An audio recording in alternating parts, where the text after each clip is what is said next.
காபிர்களை விட கேவலமானவங்க முனாஃபிக்குகள். கண்ணியத்திற்குரிய சகோதரர்களே, இந்த முனாஃபிக்குகளும் ரசூல் ஸல்லல்லாஹு அலைஹி வஸல்லம் காலத்துல தொழுதான். கொஞ்சம் யோசிச்சு பாருங்க, தொழாதவர்கள் நீங்க அந்த முனாஃபிக்கை விட மோசமானவர்களா?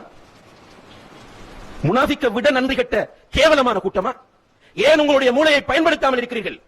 உங்களுடைய சிந்தனையை ஏன் பயன்படுத்தாமல் இருக்கிறீர்கள்? நீங்க ஹுத்பா முடிந்து போகும்போது ரோட் கிராஸ் பண்ற நேரத்தில் ஒரு வாகனம் வந்து அடித்தால் ஹலாஸ், உங்களுடைய வாழ்க்கை முடிந்து விடுகிறது. அன்புள்ள சகோதரர்களே, உங்களோட கோபத்தில் பேசவில்லை. இந்த ஹுத்பாவின் பெருமதியை நீங்கள் மௌத்தாகும் போது உணர்வீர்கள். நீங்கள் கபரில் வைத்து உணர்வீர்கள். மஹ்ஷரிலே உங்களுக்கு முன்னால் அல்லாஹ் வந்து உங்களோடு நேரடியாக பேசும்போது இந்த ஹுத்பாவின் பெருமதியை உணர்வீர்கள். இன்று முடிவெடுங்கள், இந்த பள்ளியில் வைத்து முடிவெடுங்கள், அல்லாஹ்வின் மீது சத்தியம் செய்து முடிவெடுங்கள். இதற்கு பிறகு என்னுடைய வாழ்க்கையில் ஒரு வக்து தொழுகையும் நான் விடமாட்டேன் என்று முடிவெடுங்கள்.